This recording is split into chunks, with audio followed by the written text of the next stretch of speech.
कहते हैं कि जो भाग्य में लिखा होता है वह कभी नहीं मिटता। हर व्यक्ति का जीवन, उसकी किस्मत और उसके भाग्य की रचना खुद ईश्वर ने की है। कोई क्यों कष्ट और गरीबी से गुजरता है जबकि कोई धन और ऐश्वर्य में जीवन बिताता है, इसका उत्तर केवल भगवान के पास है।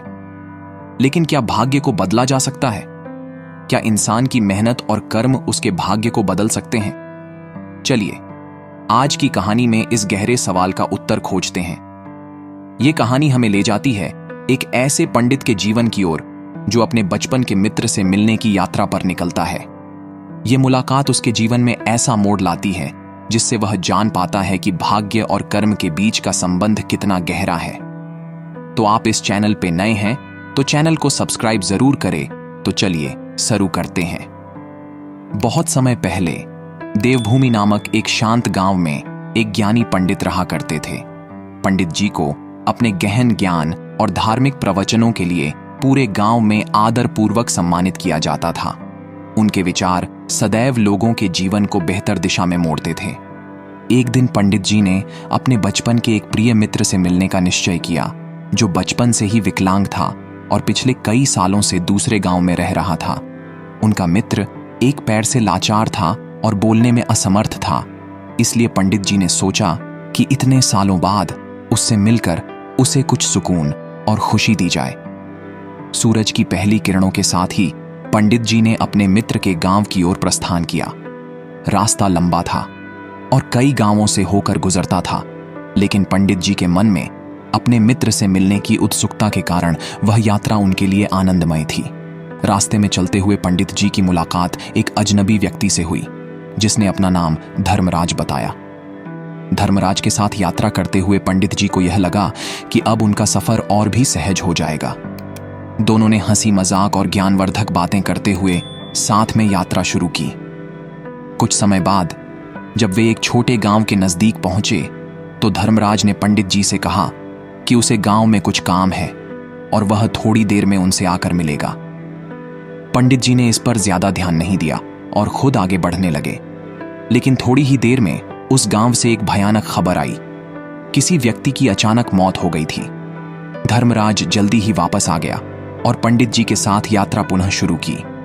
पंडित जी को यह संयोग अजीब लगा, लेकिन उन्होंने सोचा कि यह महज एक संयोग हो सकता है और ज्यादा विचार नहीं किया। वे दोनों अब एक दूसरे गांव की ओर बढ़े। रास्ते में धर्मराज ने फिर से कहा कि उसे गांव के अंदर एक आवश्यक काम करना है और वह थोड़ी देर में लौट आएगा। इस बार पंडित जी ने धर्मराज की गतिविधियों पर नजर रखने का फैसला किया और गांव के बाहर ही खड़े रहे। थोड़ी ही देर में गांव से एक और दुखद खबर आई। किसी व्यक्ति को सांप ने काट लिया था और उसकी मृत्यु हो गई थी। पंडित जी अब सशंकित हो गए और धर्मराज के इरादों पर संदेह करने लगे। जहां भी धर्मराज जाता वहां कोई न कोई अनहोनी जरूर घटती थी। अब तक पंडित जी को लगने लगा था कि धर्मराज कोई साधारण व्यक्ति नहीं है। उन्होंने निश्चय किया कि वह इस रहस्यमयी व्यक्ति से सच्चाई का पता लगाएंगे। धर्मराज जब गांव से लौटकर आया तो पंडित जी ने उससे सीधे सवाल किया कि वह कौन है और जहां भी वह जाता है वहां किसी न किसी की मृत्यु क्यों हो जाती है। धर्मराज ने मुस्कुराते हुए कहा, पंडित जी, मैं कोई साधारण व्यक्ति नहीं हूं। मैं यमदूत हूं और मेरा काम ही लोगों की मृत्यु का समय आने पर उनकी आत्मा को यमलोक ले जाना है। जिस व्यक्ति की मृत्यु तय होती है मैं वहां पहुंच जाता हूं। पंडित जी यह सुनकर स्तब्ध रह गए, लेकिन धर्मराज ने उन्हें समझाया कि भाग्य का लिखा कभी नहीं मिटता। अगले दिन सुबह होते ही पंडित जी और धर्मराज फिर से अपनी यात्रा पर निकल पड़े। हालांकि अब पंडित जी के मन में धर्मराज को लेकर अजीब सी बेचैनी थी। रास्ते में चलते हुए पंडित जी ने आखिरकार धर्मराज से सवाल किया, तुम्हारे साथ जो हो रहा है वह सामान्य नहीं लगता। जहां भी तुम जाते हो वहां किसी की मौत हो जाती है। आखिर तुम कौन हो? धर्मराज ने हल्की मुस्कान के साथ पंडित जी की ओर देखा और धीरे से बोला, मैं एक साधारण व्यक्ति नहीं हूं पंडित जी। मैं यमदूत हूं। मेरा काम है लोगों की आत्मा को उस समय ले जाना जब उनकी मृत्यु का समय आता है। जो भी मेरे रास्ते में आता है उसकी नियति पूरी हो जाती है। यह सुनकर पंडित जी अवाक रह गए। उनके सामने खड़ा व्यक्ति कोई साधारण इंसान नहीं, बल्कि मृत्यु का संदेशवाहक था। इस सच्चाई ने पंडित जी के मन में कई सवाल उठा दिए। उन्होंने गहरे विचार में पूछा, क्या तुम मेरे मित्र को भी लेने आए हो? धर्मराज ने सिर हिलाया और कहा, हां, तुम्हारे मित्र की मृत्यु का समय अब निकट आ चुका है। यह सुनते ही पंडित जी का दिल भारी हो गया। वर्षों बाद अपने प्रिय मित्र से मिलने की खुशी अचानक एक गहरी उदासी में बदल गई। पंडित जी ने सोचने लगे कि वह अपने मित्र से न मिले, क्योंकि उसकी मृत्यु देख पाना उनके लिए असहनीय होगा। वे मित्र से मिलने का इरादा छोड़कर वापस जाने के बारे में सोचने लगे, लेकिन इससे पहले कि वह कोई निर्णय ले पाते, दूर से उन्हें उनका मित्र लंगड़ाता हुआ आता दिखाई दिया। उसका चेहरा थका हुआ था, लेकिन उसमें पंडित जी को देखने की बेचैनी साफ झलक रही थी। मित्र को इस हालत में देख पंडित जी और भी विचलित हो गए। मित्र ने अपने कमजोर शरीर को घसीटते हुए पंडित जी की ओर तेजी से बढ़ने का प्रयास किया, लेकिन जैसे ही वह पंडित जी के पास पहुंचा, अचानक वह जमीन पर गिर पड़ा। पंडित जी स्तब्ध होकर उसे देखते रहे और उसकी सांसें थम गईं। उनके सामने उनका प्रिय मित्र अब इस दुनिया से विदा ले चुका था। यह दृश्य पंडित जी के लिए अत्यंत दुखदाई था। पंडित जी ने अपने मित्र की मृत्यु के बाद धर्मराज से गंभीरता से पूछा, अगर सब कुछ पहले से भाग्य में लिखा है, तो फिर हमारे कर्मों का क्या महत्व है? क्या हमारे जीवन की दिशा तय करने में हमारे प्रयास और कर्म कोई भूमिका नहीं निभाते?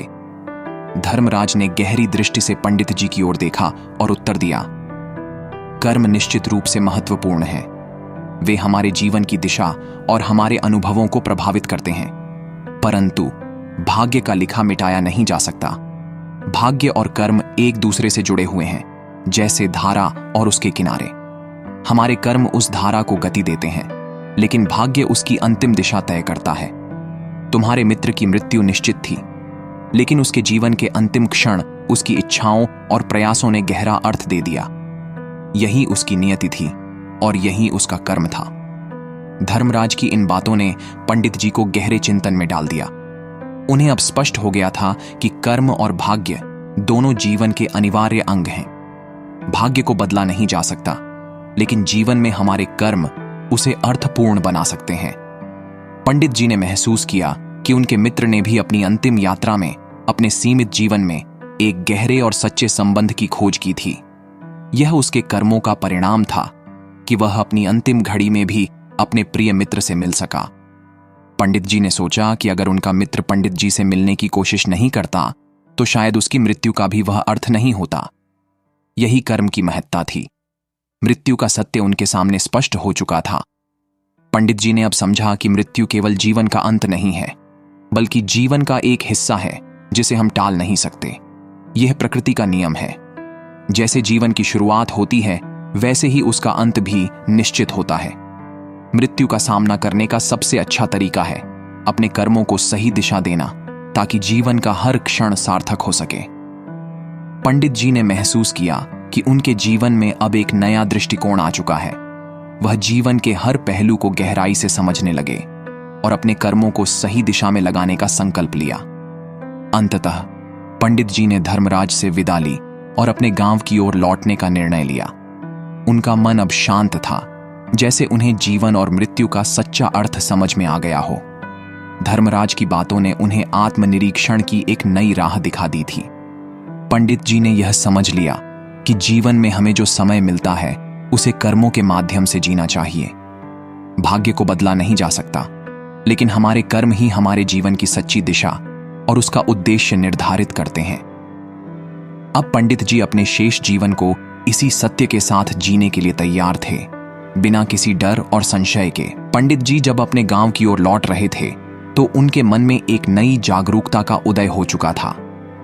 अब वह जीवन को एक नई दृष्टि से देख रहे थे। हर छोटी बड़ी घटना, हर सुख दुख को उन्होंने कर्म और भाग्य के अद्वितीय संबंध से जोड़कर समझ लिया था। गांव के रास्ते में उन्हें अपने किए गए कर्मों की समीक्षा करने का अवसर मिला और उन्होंने ठान लिया कि आगे के जीवन में वह हर कदम सोच समझकर और धर्म के मार्ग पर चलते हुए उठाएंगे।